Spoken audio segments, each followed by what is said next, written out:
morning, Brennan. Good morning, Chris. How are you doing? Hey, I'm good. I've got my, I don't know if it's going to show up well on the camera, but I've got my Chris Mickey Mouse mug from when I was a child. Like, this has got to be at least some years old. I'm not good at math this morning, but that is excellent. How are you? I'm doing well. I have a boring water cup. I drank a lot of coffee this morning pretty early. I was up early. I did bake some cinnamon rolls this morning, so I was up early with my daughter's help, Margaret Ann, making a little special breakfast. That's awesome. So it was fun. That's awesome. I got toilet paper at Kroger for Mother's Day, so we're all winning. That's a big find. It is. Wow, surprising. I only had to fight 3 people for it. Yeah, and you can deal with some Scubalo that way. That's right. Coming a preview of coming attractions. And speaking Brennan, of previews of coming attractions, yeah. So we've got something exciting coming down the pike. We've got 2 more weeks, including today, of our study of Philippians. So today and May 17th will be on Philippians. But what's happening on May 31st? So we're going to take a week off for Memorial Day weekend. But then what are we going to be doing on May the 31st? So May the 31st, we'll start our second round of Bible studies for office hours. We've got a great response to the first go through with Philippians. So we're going to try the other testament. We're going to go talk about the book of Job. So we're going to spend 5 weeks discussing the book of Job. We'll start by talking about the prologue, the first couple chapters, which has the narrative story. We'll move into the dialogues between Job and his friends. We'll talk about the God speeches. And we'll wrap it up by talking about the big questions of the book of Job. Why do bad things happen to good people? Where is God in the midst of chaos and disruption? And what in the world do we do with the current environment that we're living in that is all disrupted and full of honestly sickness and things that seem to be falling apart? Where can God be found in all that? So those are the big topics that we have, and we'll have some great guests that will be joining us from across the country and from the Theological Academy, and people who love and serve the church, just like the folks that have joined us through this study of Philippians. So I'm so excited. And Chris, thanks for wanting to do this again.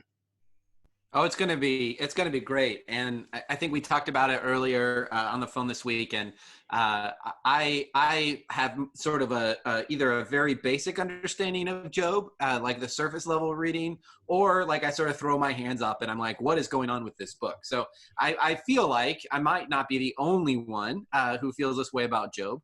And so very much looking forward to our study of Job.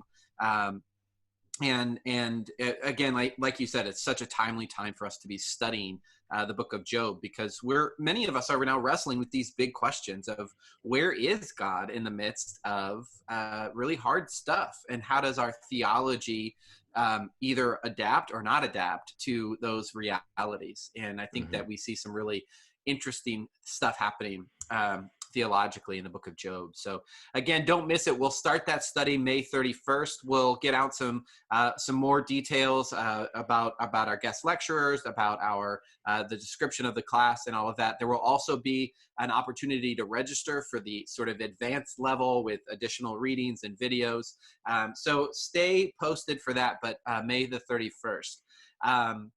I already see some people making comments in Facebook, but if you're viewing, if you've already logged in, thank you so much for checking in, telling us where you're at, where you're joining us from.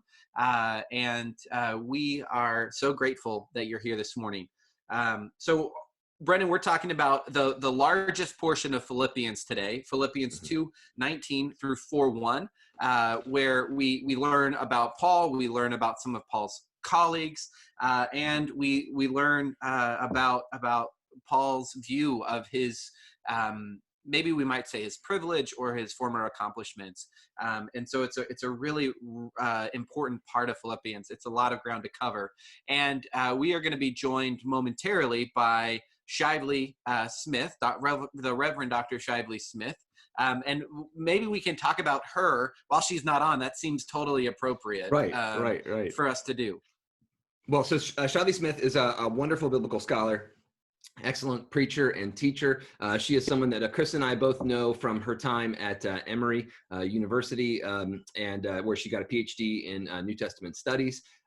She has written a book on First Peter, which is interesting. We had two First Peter specialists on 2 days in a row. She's working on some really interesting new work on metaphors and models, and the way that works in the New Testament. So we're actually going to ask her a lot of questions today kind of about some of the topics that we're covering in Philippians chapter 2, especially about these kind of models of Timothy and Epaphroditus, but then also the model of Paul in chapter 3. And we can ask about how that relates to the idea of imitating Christ, which is throughout the book of Philippians. So we're excited to have her on, and she's at the Boston University School of Theology, where she is a professor of New Testament there. So yeah, we're really looking forward to it. And she has got like several things lined up today. She's on some other, like another teaching call this morning. So we were glad that she was able to fit us in, but she'll join us when she can. Yeah, that's right. That's right. We'll just have her jump in. Shively and I both wrote our dissertations under Luke Timothy Johnson, who is just a lovely man, who was the Woodruff Professor of New Testament at Emory University, and many people have probably heard of him, who are watching today with us. Well, what do you say we just sort of hop in to this part of Philippians? Hey, there she is. Oh, she's coming in. She's coming in. We were just introducing Dr. Hey, how's it going, Shively? Great to see you. Hello, so good to see you guys. Oh, it's thank you so much for being with us. Thank you so much. Apologies, I was doing things for the cathedral. So, no, here. Yeah, we are just thrilled that you joined us. Yeah. Yeah, we were just pining away in your absence, and we've got a lot of bitterness that we can work out later. But no, Shively, thank you so much for being with us. We know you have a busy morning. So we did just do sort of an introduction to you. We promised we didn't say anything that's not true, only about your brilliance and your teaching abilities. So. Although I do want to ask one question before we jump off, which is, Shively, do you remember our trip, our kind of junket with Carl Holiday through Turkey? Yeah, that amazing experience.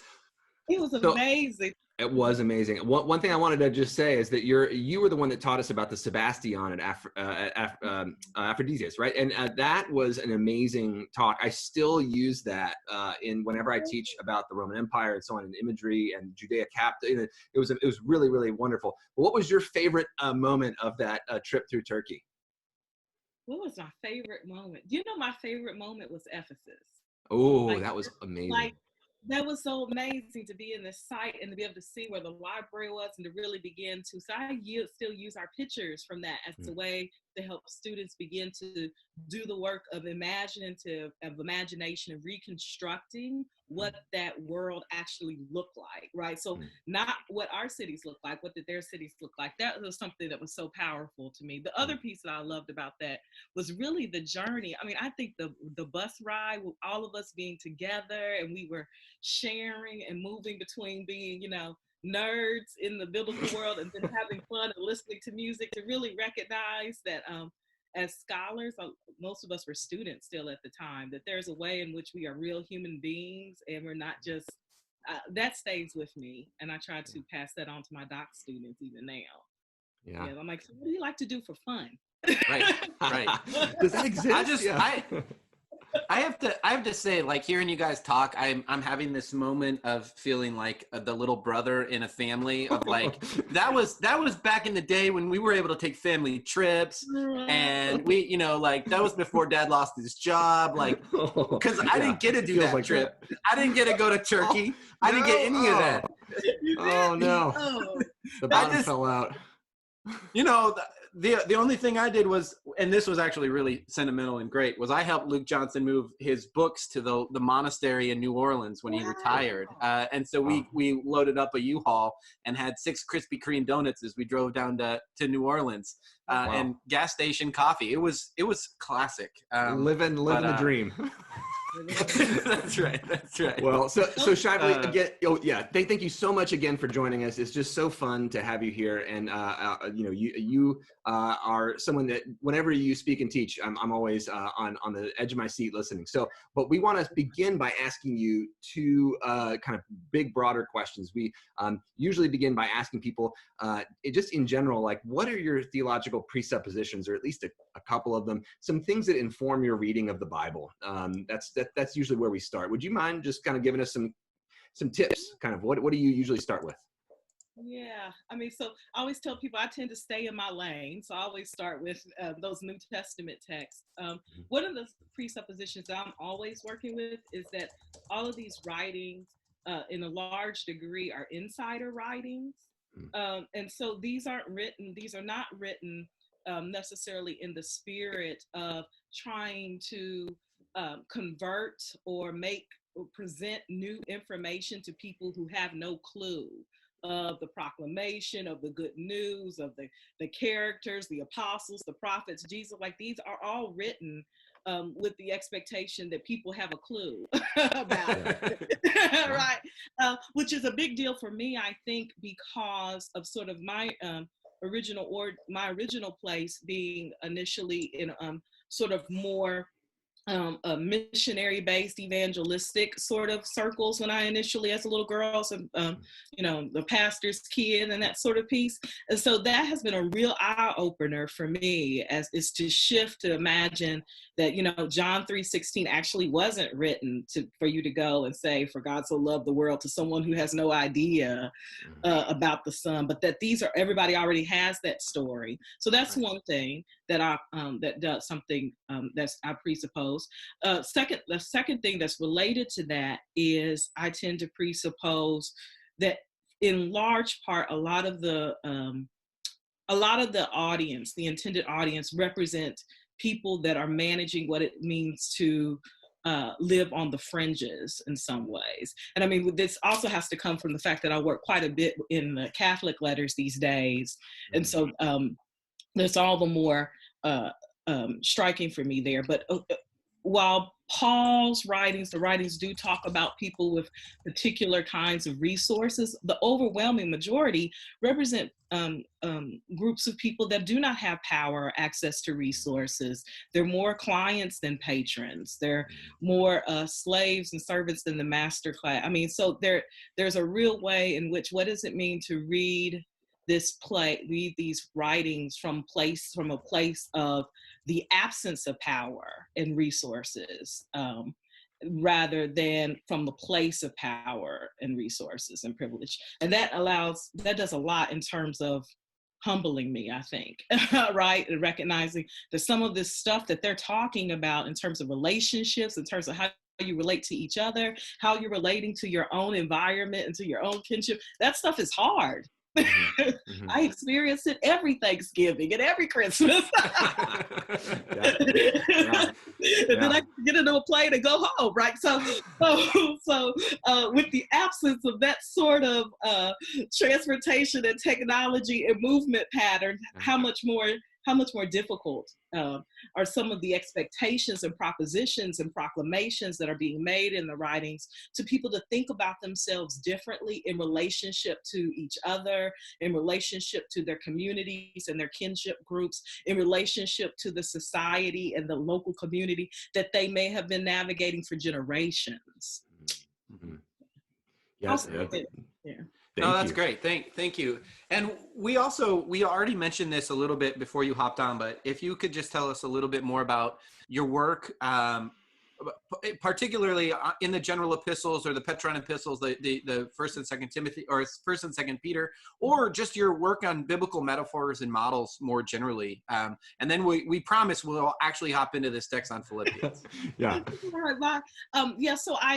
So my base work tends to be in Petron letters. First Peter was my first book. Second Peter is the commentary I'm finishing up right now, thank the Lord. And so I love looking at what we call the Petron Discourse period. So I mean, the Second Peter one, I've been able to do a lot more looking at the apocalypse of Peter, looking at sort of the way in which Second Peter in particular seems to capture all of the traditions. So Second Peter, you end up hearing about the transfiguration. So we get these signals back to the gospel tradition. You hear about Paul, so you get these signals to Paul's literature showing up. You get to hear about the prophets sitting alongside the apostolic authority and witness. So I've really have enjoyed working on Second Peter and treating it as what I'm calling the sort of gateway text in the canon, and the way in which it allows you to look backwards at the generation, at the traditions before, and also becomes a great way of thinking about what's happening in the apostolic fathers as they're thinking in relationship, not just to Peter, but to Paul and the gospel tradition. So, I mean, that's the work that I do there. Related to sitting alongside of that is my work dealing particularly with hermeneutics and metaphor. So this year, I'm actually a scholar teacher for the Calvin Institute. So I got a scholar teacher grant in which I'm Congrats. I'm working on exploring our interpretive metaphors with Howard Thurman, our interpretive metaphors with Howard Thurman, which is really about getting us to begin to think. This is related to what we just talked about, Brennan, the visual. How do we visually represent our hermeneutics? How does the biblical text itself present models or metaphors for interpreting that we should be retrieving and paying attention to? And then I use Howard Thurman to help us do that work. So these are sort of two parts of my work they can stand separately, and at times they overlap. The last thing I'll say, where you can kind of see all of that coming together, is this week I was actually one of the contributors for Working Preacher, because First Peter, so I ended up getting tagged for that. Yeah. And so in my First Peter entry for today, I think you'll see where this sort of I merge my work with First Peter also with this work on hermeneutics and metaphor. So that's a really great accessible representation of what my work is doing these days. Very cool. And yeah, that sounds amazing. So I'll really look forward to learning from you with that project. And if anyone out there listening has not read Howard Thurman, Jesus and the Disinherited, please pick it up, grab it, and also check out Shavli's work on Working Preacher to help us get a way to apply it into our own context and also biblically. So thank you again. So let's go ahead and jump into Philippians chapter 2, verse 19 through chapter 4, verse 1. This is like Chris said, a lengthy kind of part of the text, and there's a lot of different things going on in this section. Chris kind of summed it up in the syllabus by saying a lot of it's about examples, right? And it starts with these two big examples, Timothy and Epaphroditus. I mean, there's a lot of questions to ask here, but it seems like a bit of a segue. And even in like one of the study notes that I looked at, it said like, yeah, this is kind of a throwaway section, like a little like segue or something. And Shavli, you're saying no. So Shavli, what does this have to do with the kind of the meat of Paul's letter? Yeah, I think actually, so I mean, some scholars have said that. I think that's wrong. Not that I feel strong. Yeah, not at all. I think that this section 219 right up to 3:1 really represents what this whole letter is about, which is really about kind of, again, here's my theological presupposition, in-group relations, right? So right. Paul is not only just talking, I mean, here, really it starts from, I would actually say this starts right at probably, am I looking at the right place? Yeah, so right more like 217 and 18 as well. But this is setting up all kind of relationship dynamics. It's Paul in relationship to the Philippians. It's Paul, Timothy, and the Philippians. It's Paul now talking about Epaphroditus in relationship to his own community, the Philippians, and then what all of that means. I mean, so like, how do all of these different relationship dynamics are in play, and they could be in tension, but Paul's presenting them as non-intention. In fact, he's making a really hard plea to the Philippian Jesus group to not, in fact, hold something against Epaphroditus, which is he was sick.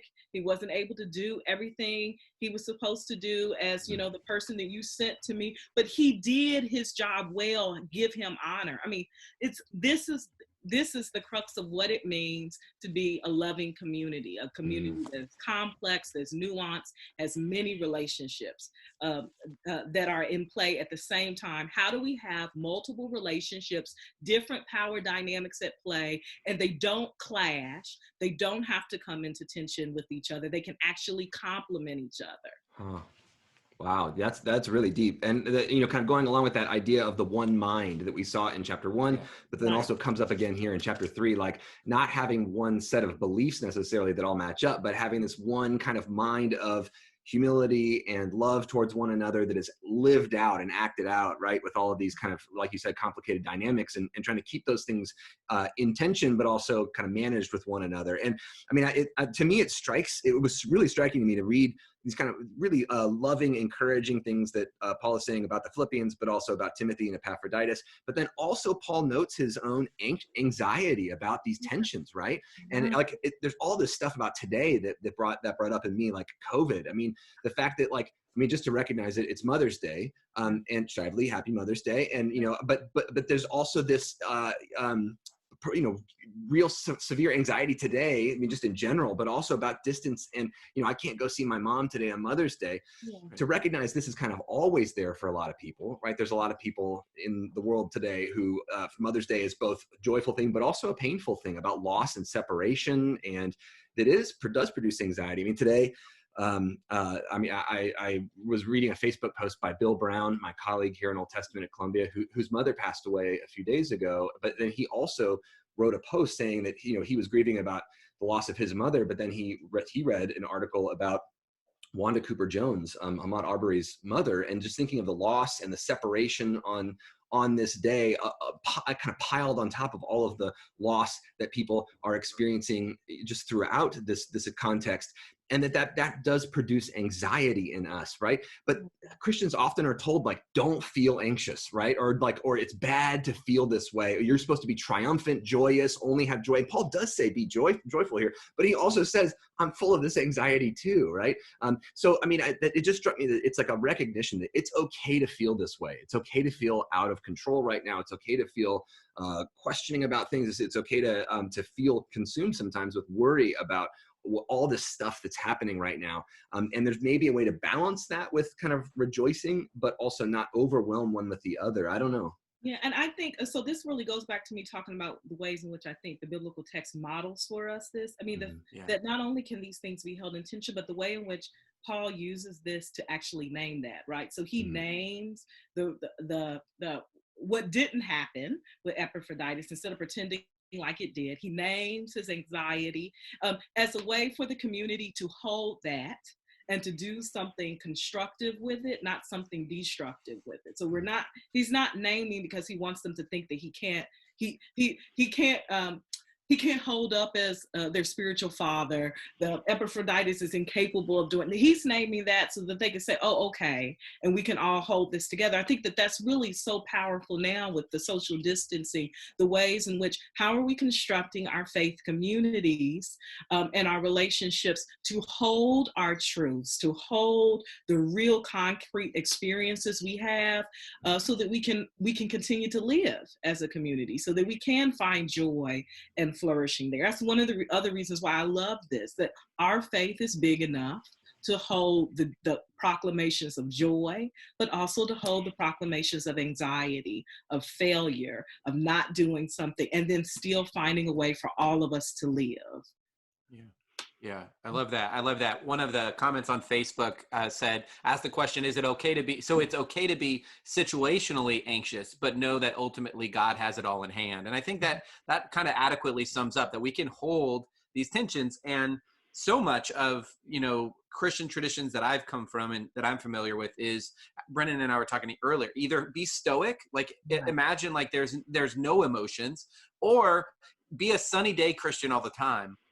And we see here in Paul, a lot more, this is Paul the human. And this is Paul wrestling with anxiety and being separated from people that he loves and in communities that he loves. Another thing that I love about this section of Philippians is that Paul mentions these two co-workers, Timothy and Epaphroditus. And we talked the very first week of this study about Paul's colleagues and co-workers and how it's easy to think of him as this brilliant genius, solo genius out in the world. And Paul, it seems to almost always, if we're reading carefully, point to other people who have either been his partners or his helpers. And it makes me, what I was thinking of this morning was what pastors, people who are leaders in congregations, asking the question, are you doing the same thing that Paul does? Do you point to the people who are your companions, who are your colleagues? Do you point to the people that you couldn't get this work done without in your life? We know the practice of, in scholarly monographs, writing the acknowledgments at the beginning. But what would it look like for us to be a people, communities of faith, that are rich in these acknowledgments, that are name dropping, not the people that we know, but the people that, like, I couldn't do it without, these people in my life, and to sort of tear down the solitary genius or the charismatic preacher or the whatever else, that this work of ministry is far more collaborative, far more community based than we often experience or often think of it. Yeah, I love to think of Paul as trafficking in community and relationship building. Like that it is actually not his tendency to go out there solo. It's always his tendency to bring along and or to go along with. I mean, if you start reading Acts, you start realizing it's not always him who's leading, right? From Luke's perspective. So it's really great to think about Paul as being communal, people oriented, and he is a person that has companions, and he accompanies and is accompanied in his work. That especially from the scholarly endeavor, so that can be a little humbling for us too. Right.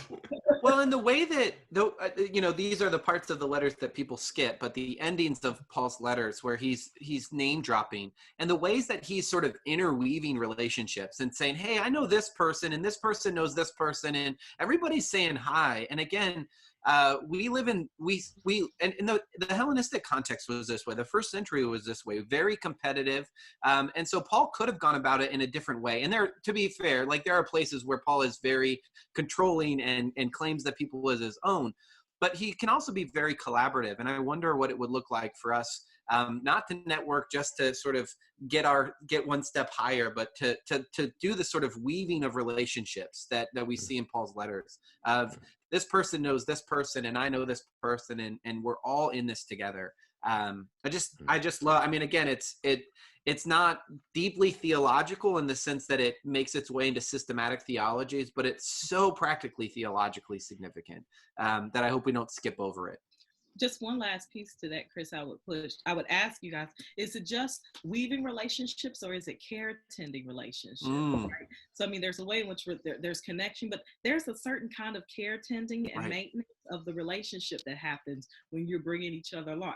Quite frankly, I would say this moment right here is, to me, a care tending relationship. We're all colleagues. We were all in school together. I wanted to jump on just to be with you guys and to have like, yes, we haven't done anything together. And so, what does it mean to see our work as believers and as a community being not just about interweaving, but care tending? How do we repair, strengthen the relationships that are there? No, and just to that comment, just the beginning of this introduction, and then we can move on. But when Paul holds up Epaphroditus and Timothy, he says all of these other people were seeking their own interests. That's right. And what just a great model of this is what it looks like to do that caretaking, is to seek to genuinely seek the interests of others, the upbuilding of others. That's the language of 1 Corinthians. I know I'm blending, but we'll take it. All right. It strikes me on Mother's Day, which, of course, men and women should be taking part in the work of care tending, but it's often gendered in both the ancient world, I think, but also in the contemporary world, as masculine work to kind of go out there and like found things, do things, win things, build things, and then like the feminine work, is kind of like seen as kind of secondary or lesser, and often not accounted for in the economy. Like, I mean, our GDP is going like crashing like crazy, at the same time that we're all working like crazy, and like we're working like crazy because we're doing this work that nobody's ever accounted for in the economy because it's usually been categorized as female labor, right? Which is often not counted for, right? Now, so in any event, just thinking about that care tending work, like, I mean, a lot of pastors, a lot of professors, a lot of people in positions of power don't think of that care tending work as like key or central, right? Or it doesn't count. Like, how does that count in like even the way that my work gets counted? Like often, like where does it come up in my review? And I think my dean and my president are starting to push that way, and some other institutions are too. But often it's like, the kind of building up your colleagues or something is just seen as like kind of secondary, nothing work. But how central that is, I agree. Yeah, and if we can, I just want to 1 second plug the caretaking work, the feminine masculine work. Next week we have Beverly Gaventa joining us, and one of the first books of Beverly's that I read is Our Mother, Saint Paul, and she goes about looking at Paul and gender and the ways in which Paul cares for his communities, not just in a typically masculine role, but as a mother, as a caring mother. So you don't want to miss it. Another way to think about Paul, and we're going to talk about Euodia and Syntyche with her. But okay, can we move to a next section, which is where Paul's language gets a little strong in 3:1 through 3. A little bit strong, Shively, and we're talking about caretaking. All of a sudden Paul's not taking care as much as he's taking down. So what do we do with this part of the letter? The dogs, the evil workers, the mutilators of the flesh. What's going on? And just to say, this has been so strong a shift that some scholars will even say these are two different letters, that this one got shoved onto the other one or something. I know a lot of people now disagree with that. They say, well, now it might just be a shift in something. But just to say that how strong this is. But Shively, what do you do with this?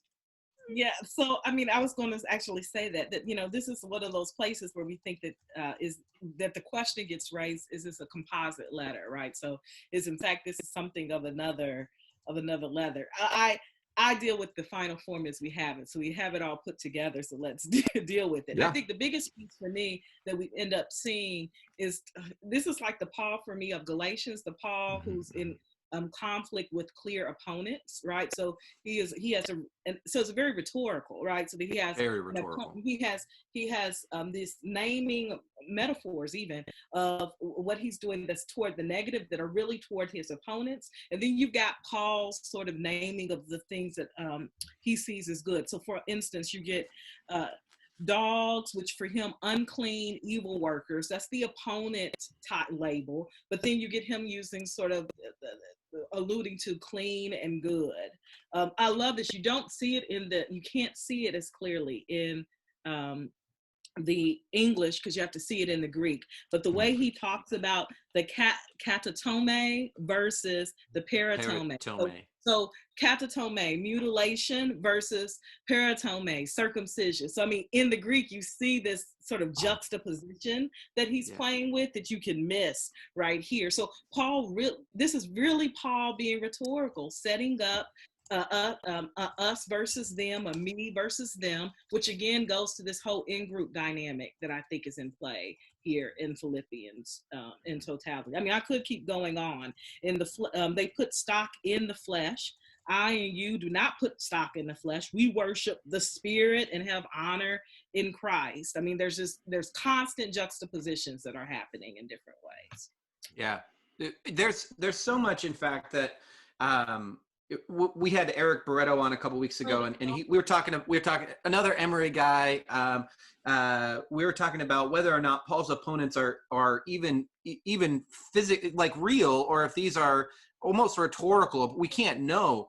But this language where we have the contrast with peritome and katatome, but also the word for evil workers in the Greek sounds a lot like the word for missionaries. And so Paul seems to be playing with this. And whoever these people are, if they're real opponents or false opponents, he's clear that they're leading the Philippians astray, or that their way is leading them astray.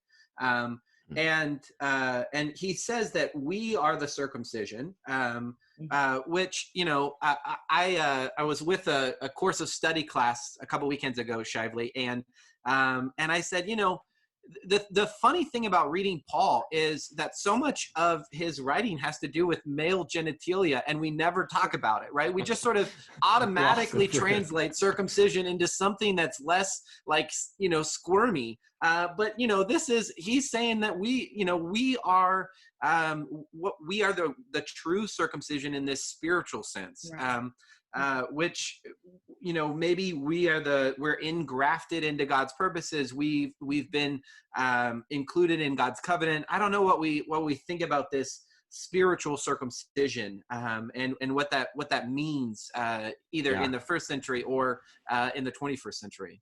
Yeah, I mean, I find, so a couple of things. I find this becomes a great place to think about, which is something that you would see like Howard Thurman picking up on, is sort of the importance of the spiritual, religious experience, or the spiritual or the mystical dimension of Paul, that sometimes we sort of brush over because we want to talk about the practical Paul or even the situational Paul. But there is something to the fact that he's intentionally juxtaposing pneumatikos versus flesh here, right? Yeah, and so what that means, I'll tell you one last thing that's really important to me here is in starting in 3:4, if anyone has reason to be confident in the flesh, I have more. Circumcised on the 8th day, a member of the people of Israel, of the tribe of Benjamin, a Hebrew born of Hebrews, as to the law, a Pharisee, as to zeal, a persecutor of the church, as to righteousness under the law, blameless. Yet whatever gains I had, these I have come to regard as a loss because of Christ. So that's important on at least two levels. One level for me on a personal level is sort of in my Pentecostal background side, I grew up hearing this like being recited in worship and service as a way to talk about what it means to be a believer and to not wear any of these titles, right. And so to talk about humility in a real way. So for me, I always have to wrestle with the way in which I was conditioned to hear this as what it means to be humble, which at times has caused real tensions for me when I think about what it means to, have this PhD now and actually be sitting as a person who, not a Pharisee among Pharisees, but, a teacher of the text. So there's a way in which sometimes I think that this can be dangerous if you don't pay attention to why Paul is doing this, because you might miss the ways in which what we are doing in the world is what is vocationally what we're supposed to do. We're supposed to lean in as teachers, or we're supposed to lean in as a judge or as an attorney or as a servant or as a service person. Like that is the work of that we have been graced and called to do, to serve the community and the world. Thurman would say it is the work that your soul must have. It is the sound of the genuine in you.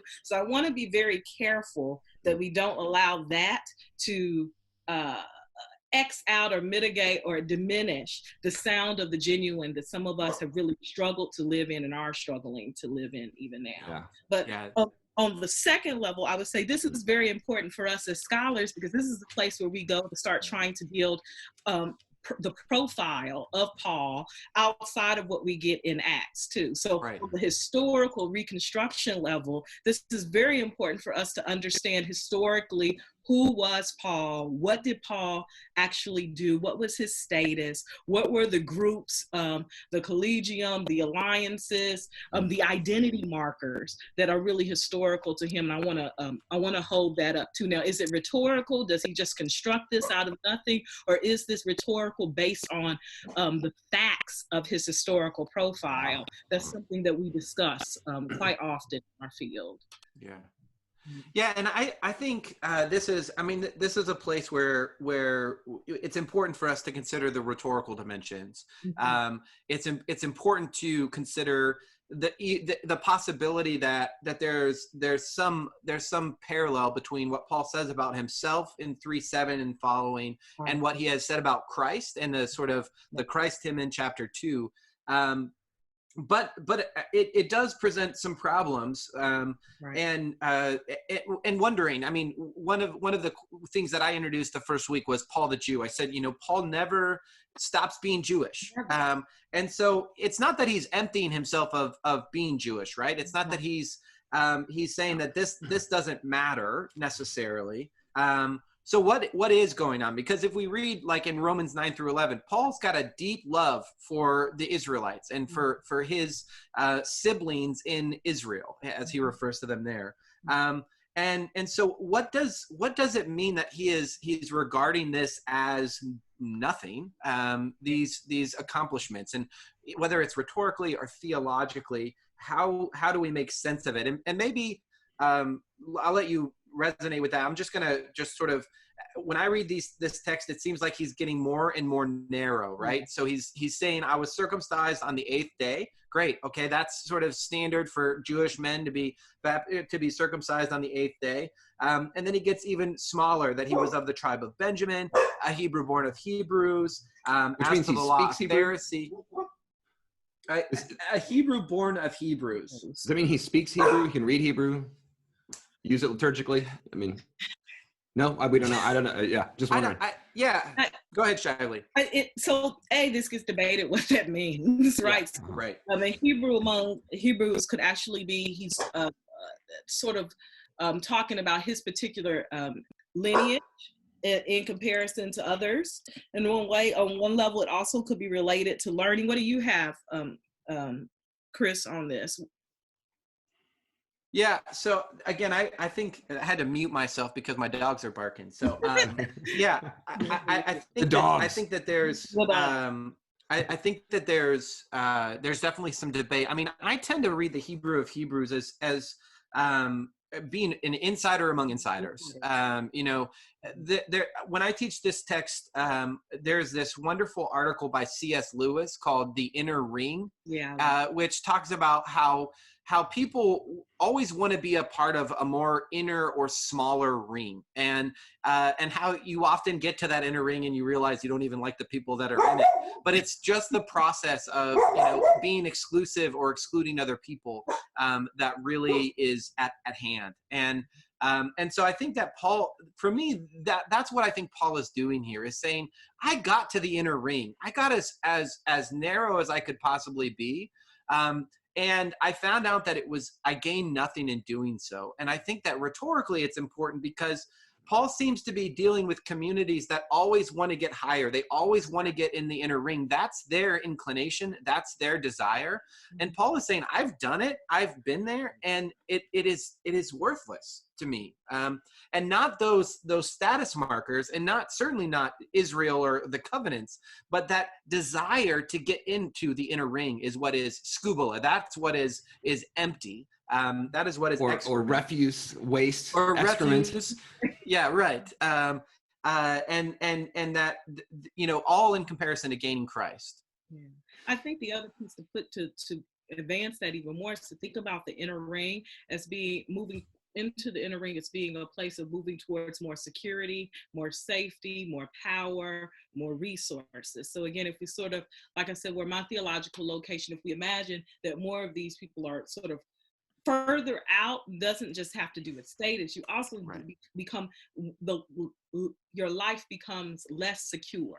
So it is actually a life lived with less resources, less power. So Paul's actually pushing on that social reality to say, it's not just status, but all of the security, all of the safety, all of the ways in which you think power is really here. That's actually not where it is at all. So I want to push that to think about not just status, but we're dealing with social realities. We're just dealing with concerns of life and death, concerns of resources, concerns of access, concerns of security. I see this a bit like as connecting to Ecclesiastes, a book that I love and work on as an Old Testament, scholar. And, thinking about how like this is this kind of quest in Ecclesiastes for like the good life. Like, how do you find happiness? I tried to do all these things. I became chapter 2 of Ecclesiastes. I became awesome. I built all this stuff. I tried to dominate people. I tried to own as much as I could. I tried to drink as much as I could, and it didn't really work, right? What worked only was finding joy in the midst of the trials of life, which sounds a lot like Philippians actually. And thinking about vanity of vanities, all is vanity is kind of the lesson, that's a little bit like scubala, right? This kind of like the stuff you think is going to fill you isn't really going to fill you. What's going to fill you instead is trying to really fill others and empty yourself into your life and into the community and into the work that you've been given to do in some way, right? That's kind of the fulfilling thing. I mean, it also makes me think a bit just like in terms of inner outer, Shively, what you were talking about, like the way that power works and the way that these texts get used, because Christians often use these texts to other other people. I mean, Paul Nanos has an article that's in our sort of our folder that people can access for this class if you sign up. But Paul Nanos has this article where he says, like, Christians throughout history have used this text to say, hey, Jews call Gentiles dogs, so Paul's just returning the favor, right? So then Christians use that as a way, since John Chrysostom, since like the 4th century, of like saying, well, then Jews are dogs. And like, you know, they did it first. And then it's okay. But instead, Paul Nanos points out that like a lot of people called each other dogs, and actually sometimes it was like, you know, related to Artemis, like the goddess of the hunt, and you know, like it could mean lots of things. Jews don't use it in particular to refer to Gentiles. Gentiles use it of each other. They talk about cynics as dogs, so it's like a philosophical thing. So it could be anything. We don't really know, but just that how it gets used. And Paul's kind of angry. I say this as an outsider to New Testament studies, but when you all are talking about rhetorical, like in part we emphasize that to mean like he doesn't mean this literally, but also be careful how we use these things, right? Rhetorically, right? But also, oh, sorry. No, go ahead, Brennan. I was just gonna say, like, and also the kind of the Christian-Jewish connection here. I think it's so important as someone who focuses on Old Testament studies. When I hear people from New Testament studies saying, "Hey, Paul doesn't ever say, like, he doesn't say that I have left Judaism, or I am no longer a Jew. I didn't call it skubala, like, you know, refuse or whatever, excrement, and then reject it. Instead, I just said, these things don't get me what I want, but that doesn't mean I'm not who I am." And that's also maybe why Paul is saying to the Gentiles, also, you shouldn't stop being who you are too. Like, that's what Christ did. Christ made it okay for you to be this, whoever you are, and to join in and to worship of the God of Israel, and not reject your identity, your heritage, your culture, your language, and just like that Paul's not rejecting the fact that he's a Hebrew of Hebrews. He's saying that's great for me, but it doesn't get me anywhere ultimately. But also, like, that doesn't mean you. So I say all this because it made a lot of sense to me when Chris and other folks have suggested that the Judaizers that Paul's always angry at might be like cultural appropriators. They might be Gentiles who are claiming to be Jewish, but not really join the Jewish community, or like, you know, they're not like actually becoming proselytes and like joining Judaism. They're just like kind of like Christians that have like kind of the Passover Seder, that kind of appropriate it for themselves, but then tell other people that makes them better than them. Is that a little bit what's going on here, you think?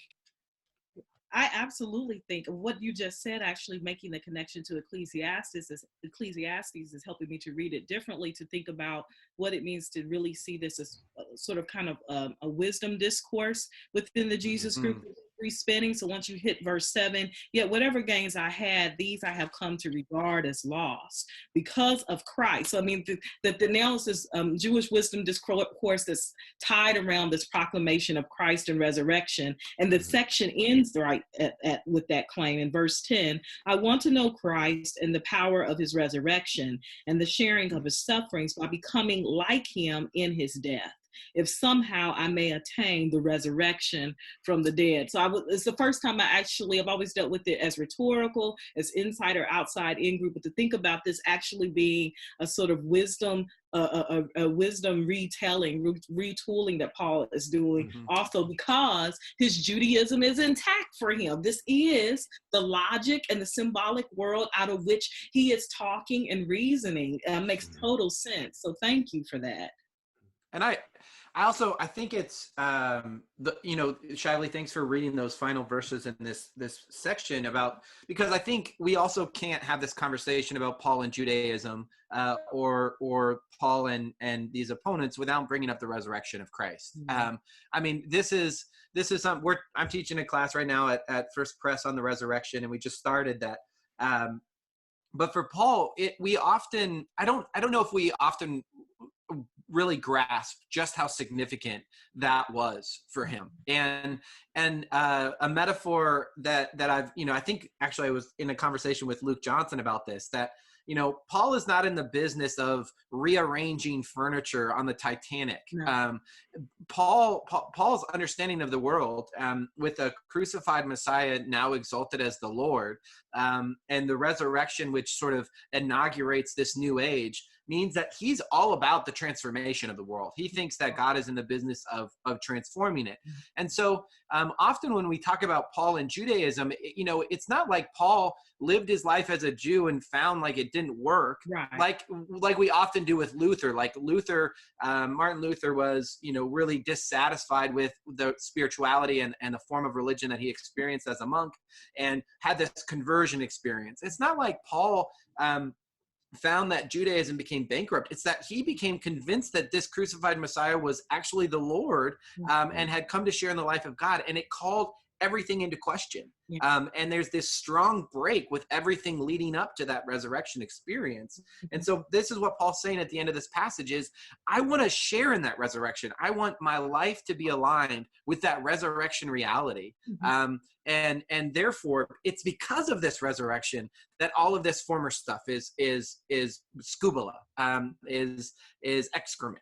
And I want to live into that reality of Christ. So can we try this on? Is it a strong break, or is it he gets through the resurrection and this the experience, his own experience, resurrection, he gets a new lens or frame by which he's able to now understand these sort of convictions of election, of monotheism, of Torah, of what and where is the temple, right? Of even land, our relationship to the land, our relationship to flesh. It does the proclamation of Christ as crucified, resurrected, ascended, give him a sort of new frame, but which is able to see everything differently. You might call it revelation. I always get nervous just throwing out revelation because I think it's so loaded. But does that kind of go in line with what you're saying, Chris? I think it's lenses, it's bodied, I think that Paul's language of imitating Christ, of considering the interests of others, like this is all, it's easy for us to, think about Christianity as it's just in the brain, or maybe it's just in the heart. It's what you feel. But I think Paul, in his letters gives us this sense that it's your perception of the world impacts how you treat other people. It treats how you sort of embrace the world or don't embrace the world. And so, I think, it is, Paul is forced, I think, by the convictions of the resurrection, by this crucified Messiah who is now Lord. He sees the world entirely differently, and it seasons everything. I think so too. I think that's so much hope that this proclamation claim makes a demand on us to see the world differently, to treat each other differently, to think differently about our relationships and how we orient ourselves to the world. I was talking to, I guess, someone who's kind of more of a seeker, who maybe had some church hurt, right? In her background, it was sort of trying out what it means to come back into, a sort of believing community. And for me, it was really saying, that's part of our proclamation, is sort of thinking about how do we treat each other differently. And imitation, you said imitation, and how this shows up here. That language is so important to Paul and Paul's writings, that we are participating in a faith that has models that we can look at, we can imitate, that we can, we ourselves can be models of what it means to really be this all-encompassing new proclamation. So just my little thing there. I love this part. To me, there's a lot of hope here. That is deep, and this makes me think about your work on models and metaphors, but also about imitation. I read this one little thing, I forget who wrote it, but it was saying, Paul often talks about imitation and imitate me, because that was a part of the Hellenistic, cultural context of learning and pedagogy. But it was kind of like downplaying it as in like, well, today we have better ways of teaching things, right? I mean, we kind of just give knowledge, and then people have the knowledge, and then like they know we don't need to do this kind of like, wasting time by like tutor, getting people to follow us around and kind of shadow us and and enact what we're doing. And it's kind of this apprenticeship model that's outdated, medieval kind of. And I was reading that and thinking, I mean, my goodness, we of course we learn better by example. That I see, we can hear someone say something, but if they don't actually do it, then who cares? It's a bit about the kind of the faith question with Paul. Like, does faith mean an idea, or does it mean like what you actually do with your life? Yeah. I mean, I think for Paul, it's very visual. I mean, so this is the piece. I love these metaphors on top of metaphors. For him, faith and being in the community has a visual. It has a look. And he's trying out as many images and giving as many portrayals as possible, not because any one sufficiently captures it, but it offers an opportunity for access to what I would talk about as theological, Christian theological imagination. And that even the way in which we think, contemporary cognitive sciences now show us that we think in metaphors and in images. So when you look at a book, Metaphors We Live by Lakoff and Johnson, you see this. You see Sally Maffei talking about this in her metaphorical theology, the power of this. I mean, I think this isn't something that just happened. Paul was on to something for what it means for us to not only just proclaim in head and in lip service this sort of theological, what you said, Chris, transformation, but how do you actually do it really? You get as many images that provide theological possibilities as you can, and you explore them, you propose them, and you keep going, right? Yeah. Mm-hmm. Oh, I love that. Yeah, and like Della Yarborough Collins has an article about the Philippians hymn and how she thinks that maybe Paul wrote it. I mean, whether or not that, I mean, I don't think her argument rests on that, but that Paul is kind of a theologian, which in the ancient world meant like someone who composes things for like praise, maybe even of an emperor.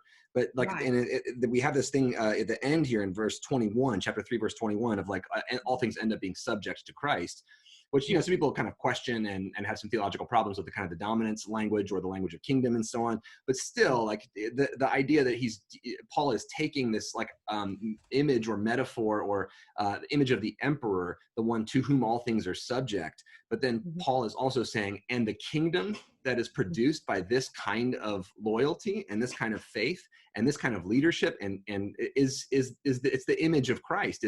It's people who give of themselves and who don't look for their own honors or privileges and they look to really share with the whole community. And so then this all goes back to Shadley, to when you pointed out that Epaphroditus may have failed in his mission, but Paul is saying, I'm going to lift you up. Yeah, and I mean, honor and shame language is running throughout this whole section. So it shows up, not to take us back to that, but it shows up at 2:29. Welcome them in the Lord with all joy and honor such people, because he came close to death for the work of Christ. All right. Well, so sorry to everyone. That was my computer. I think my internet access that kicked us out. So I hope others join us here for the last few minutes. Shively, can I ask you to go back and repeat, like just kind of catch us back up on that stream of brilliance that you were unfolding for us?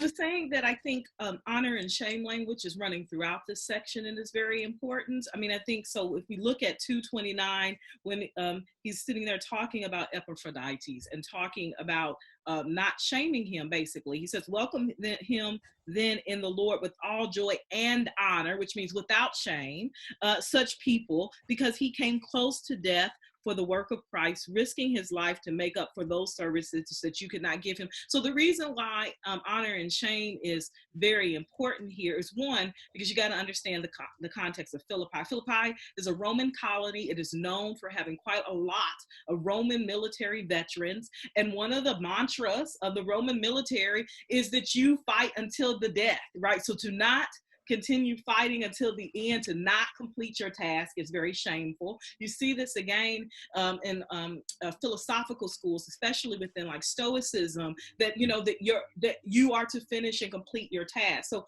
Paul's pushing honor and shame on one level to push against a cultural norm and convention that's normal, that no one would think of, that the obvious thing to do is to deal with the shame, that he is shameful. And he's saying, no, there is honor even in that moment of him suffering. But then when we go here to the end in chapter 3:7, we get explicit shame language that shows up in verse 19 to opponents. Their end is destruction. Their God is the belly. Their glory is in their shame. Their minds are set on earthly things. But our citizenship, which is always very interesting to me, citizenship, commonwealth, would be the way you could deal with that, is in heaven. And it is from there that we are expecting a Savior, the Lord Jesus Christ. Chris, this goes exactly with what you're talking about. This transformation of of what is normal, what is conventional, how we relate. He shifts where the honor and the shame goes, because we're in a world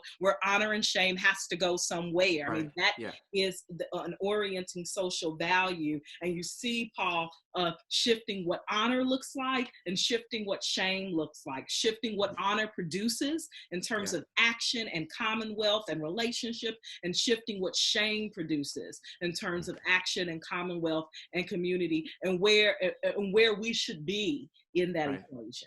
Yeah. And even just in that, in 21, 320 and 21, we see this language of humiliation and glory, which both of these are shame and honor. These are going in that register of language, those cultural and social understandings. And Paul is turning it. I mean, Christ's glory is not independent of Christ's shameful death. And Christ's glory, the way in which he's going to subject all things to himself, is not separate from the way in which he lived his life, the way that he died. And so Paul is shifting these categories that play in the register of shame and honor, but in a very sort of nuanced and complex way, because Paul, for Paul, I don't think that Jesus's glorious return is somehow going to ignore the way in which he died. That those two seem to be held together so tightly. Yeah. And I was going to say, for me, here's the so what. If Paul's playing this game, then for me, my theological orientation, this becomes an invitation for us to do that now. So what are the conventional, traditional categories of honor and shame, insider, outsider, good, evil, that our society, our institutions are functioning off of, that we fundamentally need to do the alley-oop on and switch up? Exercise a certain sort of theological and moral courage to say, those are actually, that group is actually not shameful, right? That group is actually not the one without honor. That's the group that is with honor. Like where in our world and in our locations should we be doing this work that Paul is doing in this section? Yeah. I love that. Yeah. And it seems to me too, like there's a connection here between, there's a kind of an individual versus group thing here, like the, striving for yourself and like, your own identity, like, Paul, like I'm the best, I'm gonna like build up honors for myself. But then you can see how, the Christ's community, or even the way it's translated here, citizenship. And also there's the little note, at least in the NRSV, that says commonwealth, right? Which that's a very different, like, for modern conception, right? When we think of citizens, we think of like my own like rights and what I get from it and my own identity, or sometimes like what I brag about, like, oh, I'm a citizen of the United States. But the thing of the commonwealth that we are a part of, thinking that way seems to kind of suggest a different model for like my role in this entire thing. Whereas Paul's opponents seem to be kind of thinking of themselves and building themselves up, etc. The Greek there is polytuma, which I think what the NRSV is trying to get at, particularly in that note, is to get us to, like exactly what you just said, Brendan, to get us to move from thinking in our modern terms of citizenship as an individual to citizenship being very much a part of this dyadic society, the society in which it's all group collective identity, right? So it's not my individual, it's the relationship of us all to each other in this commonwealth, in this common society, in this common province, in this common city, in this common space together. Wow. All right. So Shively, we've already taken you 3 minutes longer. It's 10:33, and I'm sure folks are, starting to get anxious about going to worship. I just want to hold up a few comments. I saw at least 2 people comment that you taught them Greek. And so thank you for doing that. And another person said you were a breath of fresh air. I don't know what that says about me and Brennan, but it's also very true. You always are a breath of fresh air. Your joy is always apparent, as well as your critical reading, your helpful reading. And so thank you so much for being with us today. And I know we could go on for hours talking about it, but it's just been such a pleasure to have you on this morning. Thank you for having me, and blessings to everyone as we are still in this Easter season and we're celebrating the work of mothering that has happened in all different forms and different ways in the world. Blessings to everyone. Blessings to you, Shively. Thank you so much. And bye to everyone. We'll see you again next week where we have Beverly Gaventa. So join us then. All right. Thanks, everyone.